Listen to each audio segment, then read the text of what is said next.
사랑하는 은혜와 진리 장로교회 교우 여러분, 오늘 하루도 주님의 은혜로 매 순간마다 승리하는 하루가 되시기를 주님의 이름으로 축원합니다.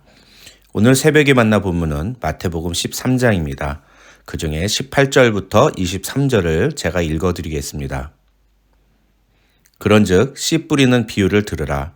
아무나 천국 말씀을 듣고 깨닫지 못할 때는 악한 자가 와서 그 마음에 뿌려진 것을 빼앗나니 이는 곧 길가에 뿌려진 자요.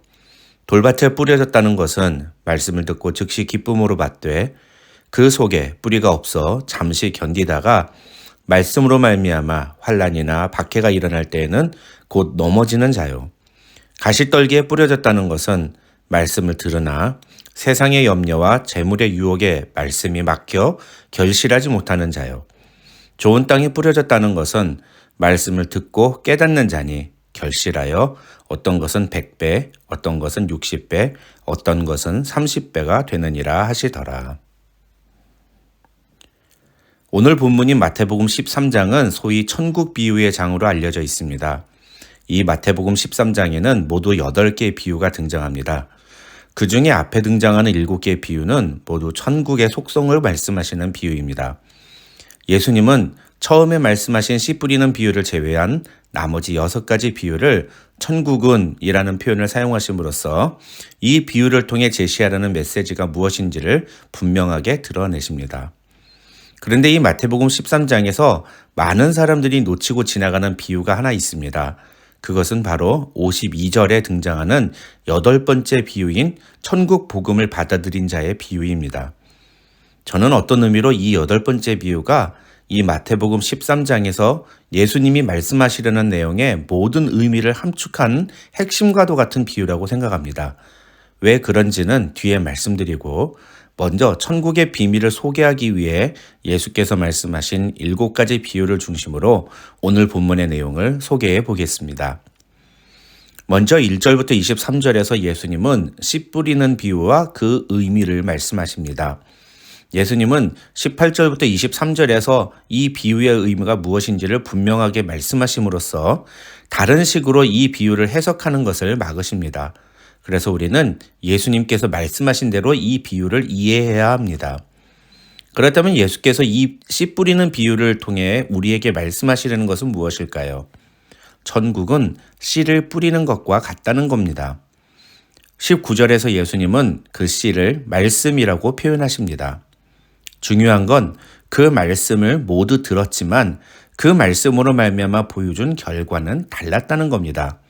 그것이 어떤 경우에는 외부에 의해 빼앗겼기 때문이기도 하고 어떤 경우에는 자신의 상황이나 형편 때문에 넘어지거나 막혔기 때문이기도 합니다. 반면에 말씀을 듣고 깨달아 결실을 맺는 자를 예수님은 좋은 땅에 씨앗이 뿌려진 것이라고 표현하십니다. 이 비유의 핵심은 열매를 맺느냐, 맺지 못하느냐에 달려 있습니다. 돌밭과도 같은 사람, 또 가시떨기와도 같은 사람도 말씀을 받습니다. 20절을 보면 돌밭과 같은 사람도 말씀을 듣고 즉시 기쁨으로 받았습니다. 또 22절에서도 가시떨기와 같은 사람도 말씀을 들었습니다. 그러나 이 두 사람은 결국 결실을 맺지 못했습니다. 그게 이 비유가 이야기하는 핵심인 것입니다. 왜 이런 일이 벌어질까요? 15절에서 예수님은 그 이유를 이 백성들의 마음이 완악하여져서 그 귀는 듣기에 둔하고 눈은 감았으니 라고 설명하십니다. 즉, 말씀 때문에 자신에게 어려움이 닥치거나 또는 세상의 염려와 재물의 유혹 때문에 말씀을 듣지 않는 것은 그들 스스로 마음이 완악하여져서 영의 눈과 귀를 닫아버린 것이라는 뜻입니다. 그러나 말씀을 듣고 그 말씀의 의미를 깨닫고 그 말씀대로 순종함으로 열매를 맺는 자는 결실을 거두게 됩니다. 예수님은 그렇게 말씀의 결실을 맺는 것을 가리켜 11절에서 천국의 비밀을 아는 것이라고 표현하시면서 16절에서는 너희 눈은 봄으로 너희 귀는 들음으로 복이 있도다 라고 말씀하십니다.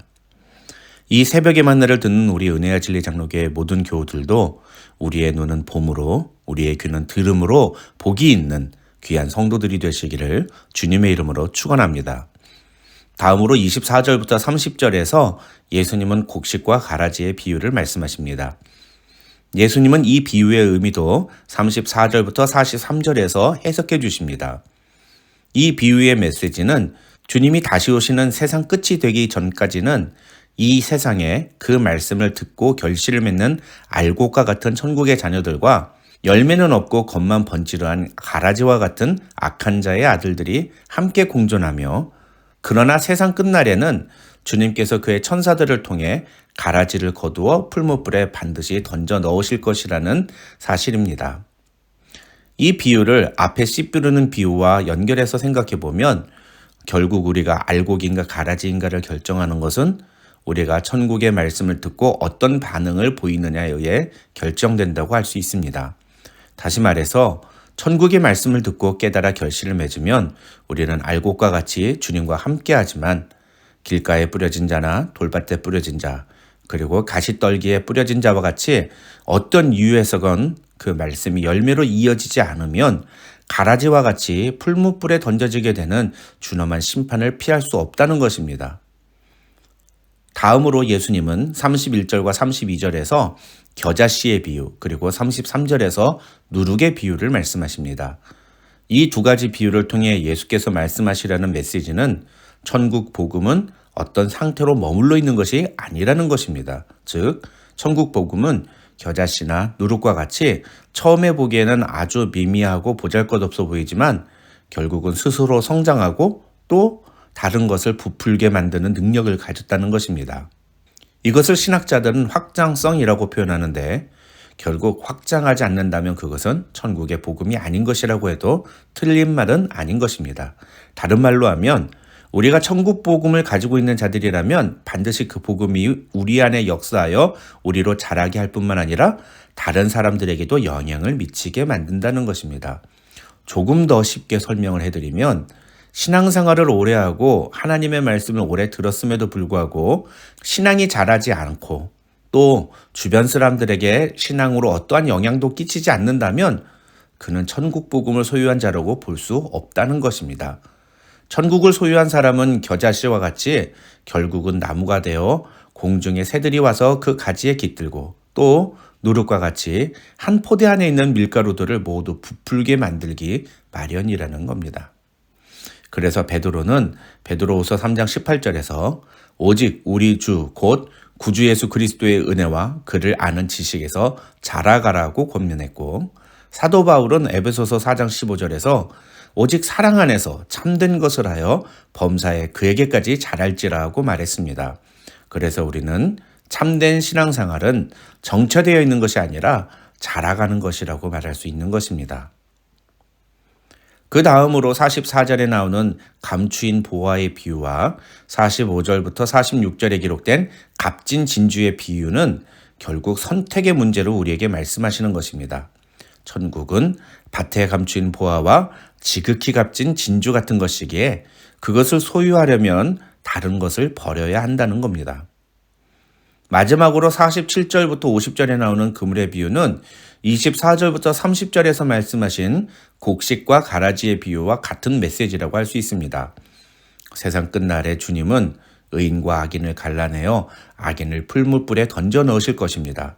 여기서 말하는 의인은 착하게 사는 사람이 아니라 의롭다함을 얻은 자를 의미합니다. 이렇게 천국에 대한 비유를 말씀하신 예수님은 52절에서 하나의 비유를 더 말씀하십니다. 그것은 천국의 제자된 서기관의 비유입니다. 52절에서 예수님은 이렇게 말씀하십니다.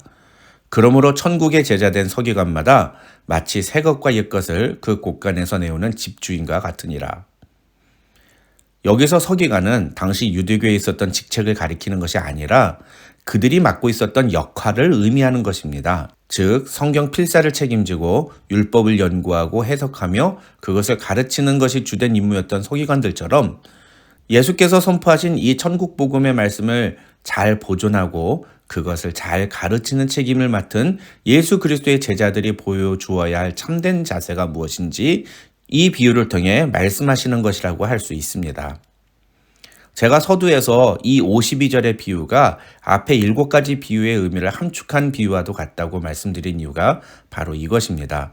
결국 천국 복음을 들은 우리가 52절에서 예수님이 말씀하신 천국의 제자된 서기관들이기 때문입니다. 그렇다면 이제 우리가 주님께 보여드려야 하는 바른 태도는 무엇입니까? 그것은 새 것과 옛 것을 그 곳간에서 내오는 집주인과 같은 모습이어야 한다는 겁니다. 그렇다면 새 것과 옛 것을 그 곳간에서 내오는 집주인이란 무슨 의미일까요? 학자들 대부분은 여기서 새 것은 신약의 메시지를, 그리고 옛 것은 구약의 메시지, 즉 율법을 의미한다고 해석합니다. 그래서 천국의 제자된 서기관들은 집주인이 마치 그 곳간에서 필요에 따라 새 것과 옛 것을 자유롭게 꺼내 사용하듯이 사람들에게 천국 복음을 올바로 가르치기 위해 예수께서 전하신 새로운 메시지와 구약시대 율법을 통해 전달된 하나님의 뜻을 올바르게 전달해야 한다는 것입니다. 이것은 오늘날 천국 복음을 받아들인 그리스도인들에게 주어지는 책임이 무엇인지를 말씀하는 것이라고 할 수 있겠습니다. 다시 말해서 천국 복음을 듣고 그 씨앗을 마음에 품어 열매를 맺는 의로운 성도들은 이제 그 복음을 자신만 가지고 있을 것이 아니라 다른 사람들에게도 전하여 천국의 확정성을 드러내야 한다는 것입니다. 그것을 위해 우리는 가장 귀한 것을 얻기 위해 덜 귀한 것을 포기할 줄 아는 선택이 필요합니다.